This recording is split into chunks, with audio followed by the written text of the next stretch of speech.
Salut à tous et bienvenue pour ma première vidéo et aujourd'hui on se retrouve pour comment imiter Cyril Lignac. Donc la vidéo va se dérouler en plusieurs conseils, 3-4 conseils pour pouvoir essayer de l'imiter et à la fin de la vidéo, je vais vous faire un bon résumé bien gourmand, bien croquant. Allez, c'est parti! Bienvenue dans Top Chef, l'émission gourmande croquante. Cette semaine, nous allons vous cuisiner une taupe à la provençale. Une taupe? Non mais vous êtes fou, Cyril. Je suis désolé, Patrick, mais la taupe, c'est la seule viande gourmande et croquante qui nous reste aujourd'hui. Le cheval, c'est du bœuf. Le bœuf, c'est du cheval. Le canard, il a la grippe aviaire. Et le poisson, il est nourri aux farines animales. Oui, enfin, quand même... Pour manger sain, il nous reste que la taupe gourmande croquante. Donc déjà, ce qui est important pour pouvoir imiter Cyril Lignac, c'est le conseil numéro 1. C'est l'accent. L'accent du Sud, il est très important. Parce que si tu n'as pas l'accent, ça ne marchera pas. Donc l'accent du Sud. Donc bien évidemment, pour faire l'accent du Sud, bah ça c'est pas dans la vidéo. Mais pour faire l'accent du Sud, tu vois, tu manges du pain, du raisin. C'est ça l'accent du Sud. Tu as compris, voilà.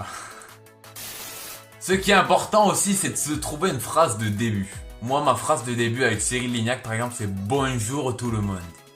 Déjà, si tu le fais avec l'accent du Sud, ça fait bonjour tout le monde. Si tu le fais avec la voix de Cyril Lignac, ça fait bonjour tout le monde. Coupe. Donc voilà, du coup, le premier conseil, c'est de trouver une phrase de début. Moi, je me fais ça avec chacun de mes personnages. Il faut se trouver une phrase de début, c'est plus facile après pour pouvoir l'imiter. Deuxième conseil, du coup, donc c'est tout simplement le smile. Le smile, voilà. Parler avec le smile. Faut que tu sois heureux quand tu parles. Si tu fais l'accent du Sud et tu es heureux quand tu parles, eh ben, ça donne ça. Tu es content quand tu parles. Tu es content. D'accord? Tout simplement.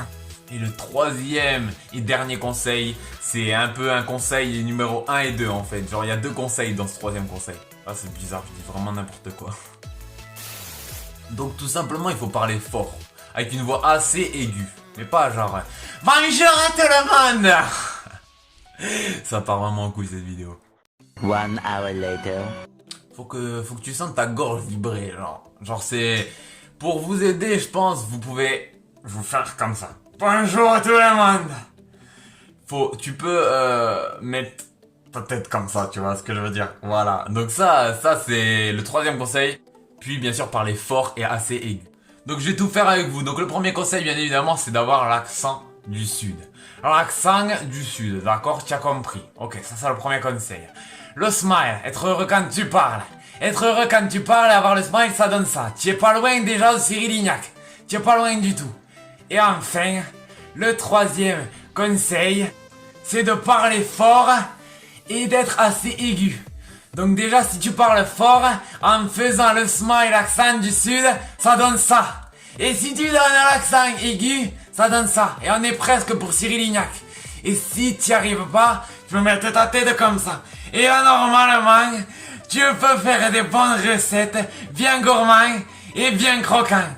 Du coup, le résumé, donc toutes ces notes-là, bien évidemment, je l'ai répété tout au long de la vidéo. J'espère que vous avez aimé la vidéo. On se retrouve dans quelques jours pour une imitation. Et pour comment pouvoir imiter Didier Deschamps. Didier Deschamps, oui, bien évidemment. Donc, j'espère que vous avez aimé. N'hésitez pas à vous abonner et à liker la vidéo, ça me ferait plaisir. À bientôt.